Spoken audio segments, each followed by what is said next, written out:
Hey everybody, it's Chainsaw Reacts. This past Friday, I got to interview Rick Wasserman. Rick has done so many different projects, including a ton of video games, including the Batman Arkham games, Gears of War, Halo. He's also done a lot of TV work as well, and of course, he is the voice of Thor from Avengers, Earth's Mightiest Heroes. It was great speaking with him and hearing his perspective about the voiceover business and how he got into voice acting and doing motion capture, and talk about a variety of things he's done throughout his career. Hope you guys enjoyed the interview. Here we go. Well, thank you so much, Rick, for speaking with me today. And first of all, how are you doing today, sir? How are you doing? I am very well. I just came back from a long walk here in Ashland, Oregon. It is Mm. beautiful out today, so it is a nice change from standing in the booth. Oh, gotcha. Yeah, so you can actually smell the fresh air and just Yeah, yeah, yeah, I get it. I get it. it And is nice. yeah. So I wanted to start so you started out a long time ago, but you started out in live action. Your very first role was on Law and Order, Mm. and you did a couple small appearances. What got you into thinking I want to get into this business? Because I'm always curious about that. What is the thing that got you to go, I want to try this out? Well, I've always thought that storytelling is storytelling is storytelling. Mhm. Acting is acting is acting, right? No matter where you do it, on stage, in front of a camera, behind a microphone, it's all sort of the same thing. I know they're a little different and you're exercising different parts of your instrument, but it's basically the same thing. And at some point when I was a kid, I mean, I couldn't play a sport. My family, they're all in the sciences, but I'm not. I just didn't have any interest in. I had an interest in theatrical makeup. I don't know why. That was just a thing I was really into, and I was Okay. interested in magic, and that led me into doing like a talent show when I was a kid, and then I started doing the school shows, the school plays, and at some point, I think I was in high school, I'd done all the plays and I thought, I'll just keep going. So when I went to college, I studied acting. And when then I finished college, someone said, "What are you going to do next?" And I went, "I guess I'll go to grad school." So I went, I went to grad, got my MFA in acting. And then when I left, I got an agent and I started doing plays and TV and on-camera commercials. And then at some point, my voice has always sort of sounded like this. When my voice changed, whenever boys' voices change, Mhm. seemed clear that my voice sounded like I was always like doing a radio commercial or something, like I sounded like a DJ. And um, I thought, well, at some point I'll do voiceover. And that's pretty much what happened. At some point, I did voiceover because, when you leave grad school for acting, you just want to work. You've now like built up, you've got a loan to pay off and you've got bills and stuff. And so you want to see if you can make a real go at this. So you cast a wide net. You're going to see if you can get on camera work and commercial work, and if you can get hosting work and industrial work, anything you can. I mean, Broadway, TV, movies, and Mhm. voiceover. So I cast the net and caught voiceover. You cast a huge wide net. There is a lot that you've done over the years, and I was just wondering, when you went from doing live action kind of roles to doing voice, did you find that as a challenge? Because now it's like, okay, they can't visually see me. Like they're seeing the character that is created, and I have to enunciate and really push with my voice to really Mm. help make the character what it's supposed to be. Did you find that challenging when you went and transitioned to that? It was definitely something you have to be thoughtful of, or to answer your question, something I had to be thoughtful of. Maybe it comes very naturally to some people, but when you jump from one sort of storytelling medium to the next, there's just some things you have to consider. And truly, I believe if you're very confident on stage, you can transition to film and you can transition to uh, voiceover. I guess what I learned, like for example, I trained for stage acting. And when I got out into the world to audition, I auditioned for a lot of TV stuff. And I remember one of my first auditions was for like a sci-fi live action show. Mhm. And I'd only auditioned for theater up until this point. And so the casting director said, "Okay, you ready? In this scene, you get shot." I went, "Yep, yep, I know." And they're like, "Have you done this before?" I said, "Yeah, yeah, yeah. No, I'm good." And so she's like, "Okay." And I'm like, "Ah, oh," and I threw myself across the room and she went, "Cut." You know, Rick, everything you're doing now, you must contain and show it through your eyes because the camera is fixed right here. And as soon as you go, ah, and you're out of frame, It doesn't matter anymore. Hmm. So I had to learn to tell the same story for a different medium. And I think it's the same thing for voiceover. If I were to play Thor live action, which by the way, they haven't asked me yet. I don't know They why. should. They should They though. should, right? They should. Yes. Uh, I would play it. I don't know how different it would be. I would just have to adapt to this kind of storytelling. That you're right. I can't show my body. But by the way, I am still moving my body in that booth. Yes. And I am not focusing on changing my articulation any more than necessary. It's all still storytelling. I'm still considering kind of these giant pillars of storytelling, like circumstance, partner, objective, action. They are the same no matter where I'm telling the story. So yeah, it is something I found I had to be thoughtful of for sure. Of course. Yeah. Because you also want to make sure you're not going over the top, like you said, like where you got shot, and you want to find that balance to where it doesn't feel comical, like, oh, I can't believe this, because it feels like it's too forced. Right. And it has to look Yeah. right or sound right for voiceover for the project. There are some animated or video game projects that are very broad and over the top, and some that are meant to be hyper realistic, like you were watching a documentary, you know? Mhm. So you have to know the sort of flavor or circumstance of the story that you're telling. But that goes for all acting, right? Not just voiceover. Mhm. Certainly, if you were to do like a very serious taut drama, but perform it the same way you would in like some big Marvel thing or Yeah. some silly kind of like a kids program, it would look wrong. Even though you might be very good at acting and telling as sincere a story as possible, it's not quite right for that project. So yes, it's something you always have to stay on top of. Of course, of course. Now, I really discovered you a few years back and knew who you were because you were Thor in Avengers: Earth's Mightiest Heroes. And I watched that show for the first time. I've talked with Eric Loomis, your Iron Man, and Yeah, Joshua Fine, one of the creatives, a number yeah, of times, and he's fantastic. So I have a deep connection and love for this show. yeah. How was the process getting Thor? Because to me, you are quintessential Thor. The voice is perfect. uh, I love it so much. I oh, really do. thanks. Well, what a Mhm, nice thing to say. mhm. um, it was one of those things where I had been doing voiceover for many, many years, and not doing any animation or video game. Uh, for whatever reason, my voice seems to have lent itself for movie trailers and television promos. And so that's the kind of work I was doing. Like I was like, Ray, a man and his music, rated PG-13, that kind of thing. And I was Yeah. doing AMC for 15 years. So it was like tonight on The Walking Dead, only on AMC, right? And Wow. and so doing that all this time, I mean, I love it. It's great, and it pays for us to live, Mhm.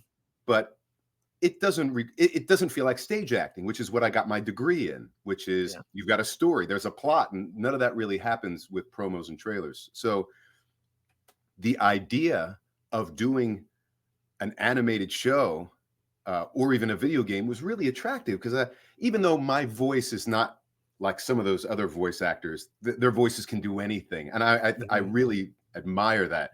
They're like these vocal pyrotechnics, and they can Yes. completely sound like a thousand things. I'm not that guy. I can do a few things pretty well.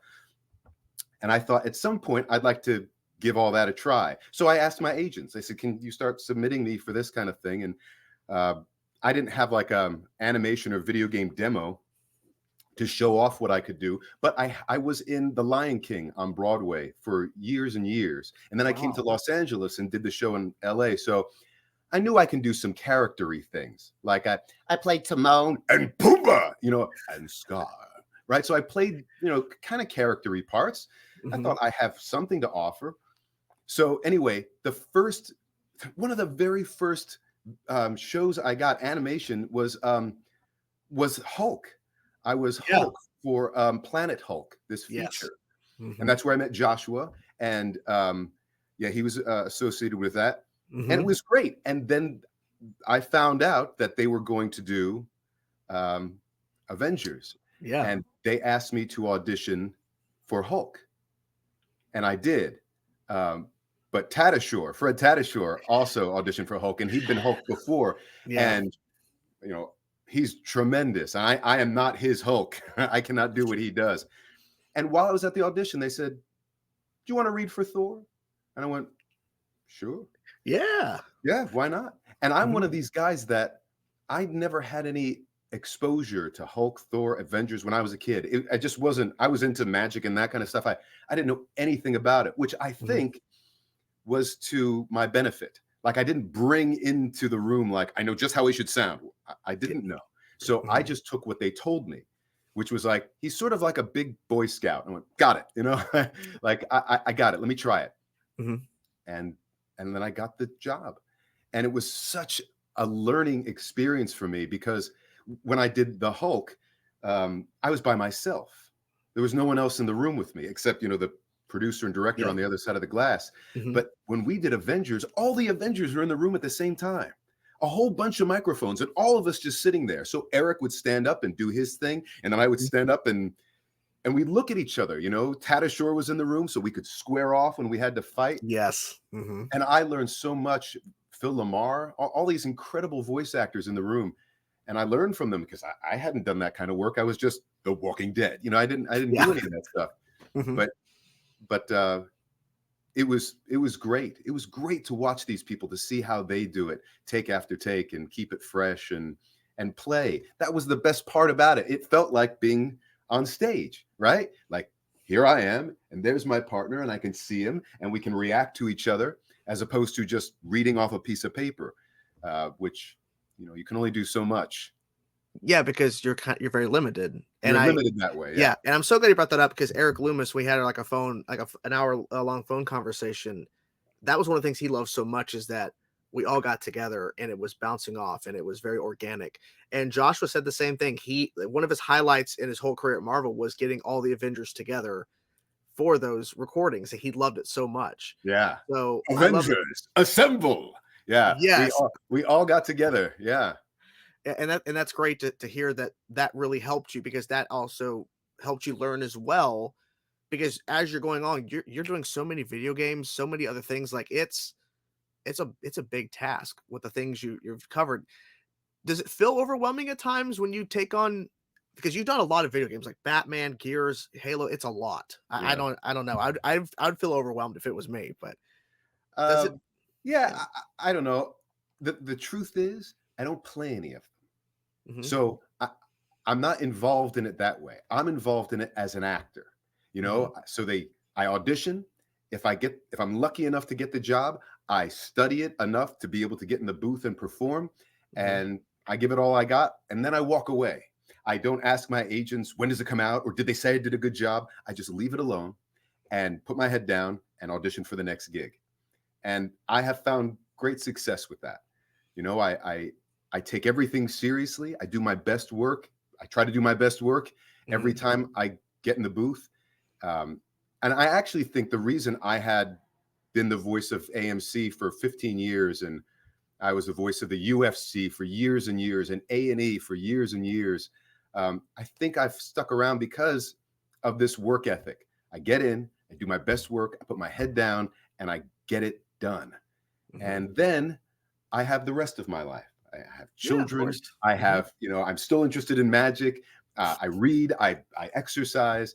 There's as important as it is to get in the booth and do your work, and how grateful I am to have been able to make a living doing it. I think it's just as important to find some time to be outside of the booth. You know, You- Mhm. we're not meant to be in a box for too long. You know, there'll be 100%. time for that. Yeah, exactly. So while we're around, find some Mhm. time outside the box. I love that answer, and that you even opened up with saying, "I took a long walk, I enjoyed the fresh air." Like, that's a good mindset to not always feel like I have to go do the next thing. Like, it'll come, Yeah, but you also take time for yourself. I you've agree. got to. You've got to. I mean, listen, it's easy to live sort of an unhealthy lifestyle. If you're lucky enough to do well in voiceover, it means that you'll be inside a booth standing still for a long, Mhm, long time. And I don't know that anyone's meant to do that. I wasn't moving at all. And at some point, I remember, um, like I had never run before. I'm not athletic at all. And so, like 5 years into being a network voice, I watched a TV show uh, about people getting in shape, and I thought, wonder what it would be like if I just tried to run. Like, what would happen? Like, would I Mhm. fall down? Would I like get a stitch? And I went and I did it. I just ran and I called my wife. I said, "Guess where I am?" And she's like, "Where?" I said, "I'm at this store." And she went, "So?" I went, "Guess how I got here?" You know, like like it was this remarkable moment. I didn't Yeah. drive. I ran here. Good, honey. No, no, no. But do you understand? You know, like I, I actually moved myself. And Mhm. so now I exercise every day except one. And on that day, I try to do something physical with my kids because, like I say, if you're lucky enough to do well in voiceover, you're not moving. You know, you're not going anywhere. You're very stationary, except You're when you're very trying to stationary. when you're moving in the booth, but you're not They, really moving. they call it an isolation booth for good reason. You know, you are Mhm. isolated. You could Yeah. wind up. In fact, I realized, we had a big fancy house in Malibu for a long time, and I didn't really have any friends because I was by myself in a booth all day. And it didn't even matter that we were in Malibu because I was in a Mhm. booth in Malibu. You know, I Yeah. wasn't out doing things. So um, I started teaching, and teaching became a way for me to at least talk to people and share the things I knew that helped me earn a living wage so that I could be around when my kids got home from school and that I could be here with them. I didn't have to go away. Uh, and so I still teach. I've been teaching for well over a decade now, That's every day. awesome. Yeah. That's fantastic, and it's always about finding something new to try to do, and just see, can I do this? I think that's Yeah. really that's great. I noticed too on your, I have this marked down because I'm like really curious about this. You were on the Flash show as a prisoner Godspeed, as you were credited. Yeah. Y- I Yeah. love that show, so I'm curious about that. Like that's very interesting to me. I would love to say that the 6'5" body that you see on screen was mine. It's clearly Yeah. not. Uh, I'm just a little dude, but they asked if I would provide the voice. When this was different, I've not done anything like this before. Mhm. Um, Usually we record for animation and then they animate and match the lip flap to my voice. But this time there was a guy that they had already shot and I had to provide the voice for him. The lucky part was it was sort of like Deadpool in that you never see his mouth, so covered up. Exactly. Yeah. So it didn't matter how I said it, but still there's like body movement, and if his head moves down and stuff, you have to be aware of when you're speaking. If he's running, you can't talk like this. You got to sound like you're Yeah. running, like so. Yeah, all Yeah. of that. Mhm. If there's a fight, it's got to sound like he's fighting. So again, you know, 25 years into my career and I start doing something new. That happened when I did motion capture. That was like, well, that's entirely new. I haven't done Mhm. anything like that before. That's fun and interesting. That's I did some voice matching. I don't get a lot of that, but I've done that now.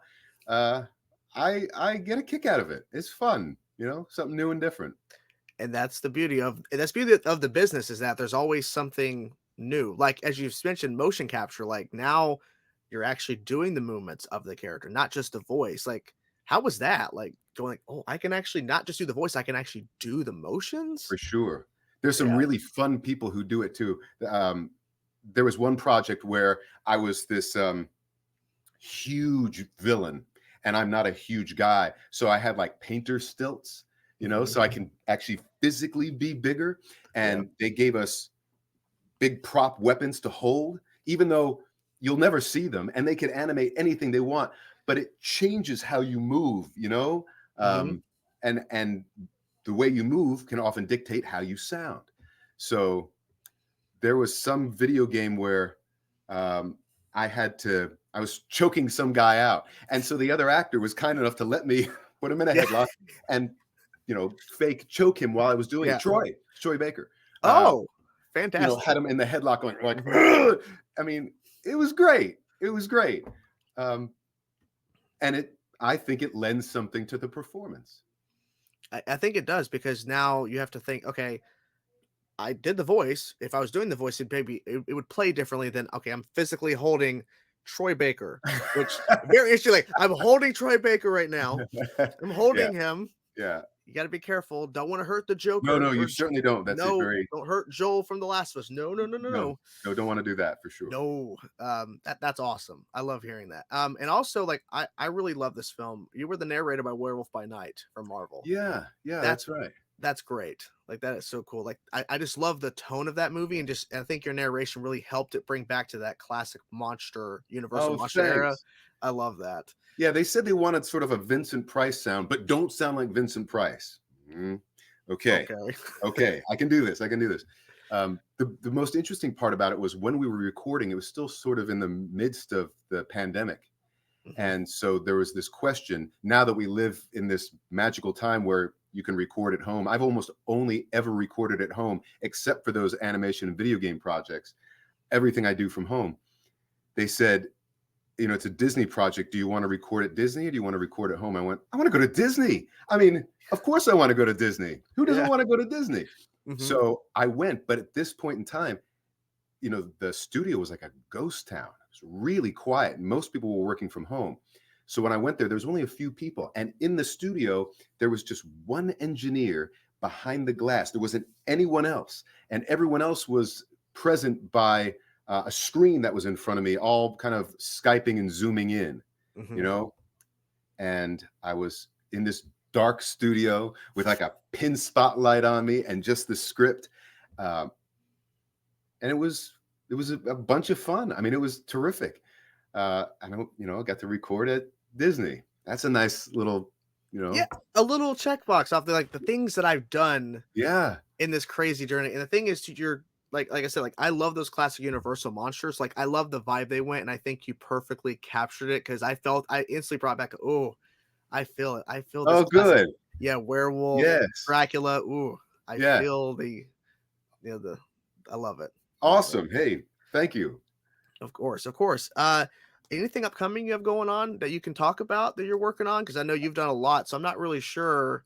Yeah. I know NDAs and stuff like that, but Yeah. There is a project. I actually don't know if I can talk about it, but I okay. have had recently several 4 hour long, most sessions last about 4 hours. So I've been having these 4 hour long sessions. I have another 4 hour long session coming up next week Mm, for this project. So it's good.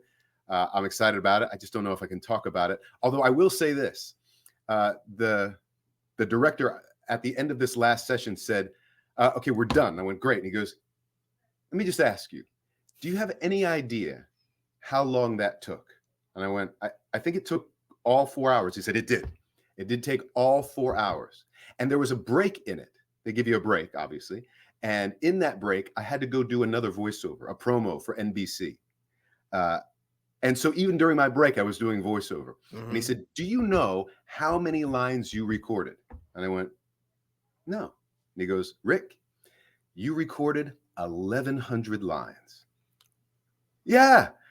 I Wow. thought, that's nuts. I mean, I'm sure this is not wildly different from a lot of animation and video game people. I'm sure they do that kind of work. It's Mhm, just that because I do promos, I don't typically read that many lines. But I mhm. think it also speaks to how much of a good time I have doing it. That when he said that, it didn't seem like 1,100 lines. It didn't even feel like 4 hours. I was just Mhm. kind of in there having a good time, you know? And just So enjoying whatever it is you're working on, which that sounds okay. That's a lot. yeah, and I That's can't tell you what it is, but it No, should it's be good. okay. It should be No, good. no, it's exciting. It's also, and I like how they reveal things. So it's great to, like, don't I I enjoy when they announce stuff when it's closer to being ready. Like, announcing stuff too early, I feel like, keep the suspense, keep the surprise. Like. I know when we were doing the Arkham series, the Mhm. video games, I think for like the first game, for the first several sessions, I never actually said anything about Batman or Gotham or anything. There was no mention of it. It was just Wow. like, "Hey, you, come here," right? But I never actually said like, "Hey, Batman," like I Yeah. didn't say any of that because they're being very careful. They don't want Mhm. anyone. So I didn't even know what the project was. They don't name it the Batman Arkham Project. It was like Project X. They don't say what it is. Oh, okay. They're very secretive. I got Yeah, that. and Yeah. well, they should be. You know. Yeah, they should. With video game sessions, like, is it like you're really just in a booth by yourself? 'Cause I think there are some sessions where you are interacting with other people, but it's very different than animation for shows. It's like just by yourself. Yeah, for video games, it's like you're building this library. It's like a giant choose your own adventure book. And Yeah. you have to be able to say, your character has to be able to say anything depending on the circumstance. So if you happen to have this weapon and you're in this area and this character is there at the same time as you and it's this time of day and you've been injured, you have to have this particular thing to say. So for every circumstance, there's got to be a thing you're prepared to say or do. And then, of course, we don't have to do this for animation, but for video games, you have to have effort libraries, like lifting something, so lifting something heavier, lifting something really heavy, right? And so you're building these libraries of running and running faster and running injured and jumping down and falling. So, that's very different than animation. Animation has a script beginning to end, 3 acts, Mm-hmm. um, it's a very different process. Oh yeah, I forget. You don't think about those little things when you're playing game, like all the little things to help make it feel more real. Yeah, good. Well, that means that the video game people are doing their job, Yes, because they're actually. you shouldn't detect it. Yeah, if you notice it, like, that's strange. Like, Yeah. oh, no, they should have caught that. Hmm. I guess the last thing I want to ask is, with you saying that you do 4-hour sessions and 1,100 lines, how do you keep your voice from not just? Because to me, like, if I talk for a couple hours, my voice is shot. Yeah. Like, is it a thing about just training your voice, or is it just something you have to learn over time to help keep it at Yeah. a certain level? Listen, you're totally right. As a voice actor, you should be thoughtful about your voice. What I do now is that if I know I have long sessions, I put myself on vocal rest before. I'm on vocal rest after, which means I try to talk as little as possible. My kids are at school all day. My wife is at work all day. So I don't have a lot of people I'm talking to, unless Mhm. I'm teaching or unless I'm doing voiceover. So I'm sort of always on vocal rest.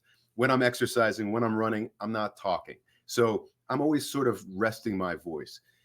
I think you should also be trained enough, if you're going to have a profession that involves your voice, to know how to take good care of it. I think that's important.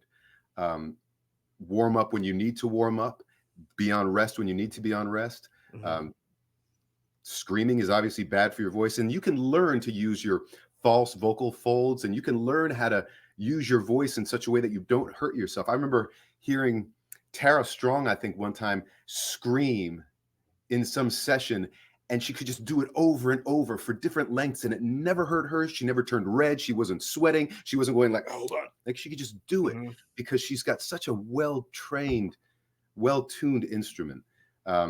We should all do that. Am I guilty of not always taking good care of my voice? Yeah.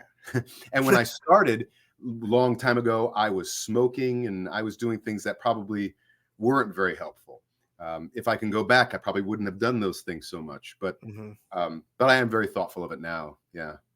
Well, of course. I mean, because with how as you're progressing and getting through more stuff, and 1,100 lines. I mean, if you're not taking care of your voice, I mean, halfway through, and Yeah. you went and did something else and on the break, so like Yeah. you really were like, I got to keep going. Like I I got gotta, to keep going. Yeah. And they're yeah. paying you for that. Like they Well, expect you to be able to do that. And so you do that. of course, you got to find that. Well, I appreciate you speaking with me, Rick. I really do appreciate it. You've done so many amazing things. Can't wait to see what you're working on next, whatever this is, the Yes. You look out secrets. for it. Yeah. Yes. And again, I really loved your Thor from Avengers. I think that show deserved more seasons. That's I kind. hate that it got cut, but I appreciate you speaking with me today, and I look Appreciate it. forward to seeing whatever you're doing next, sir. Sounds good. Hey, listen, it was good to talk to you. You take good care. You as well. Thank you so much. All righty.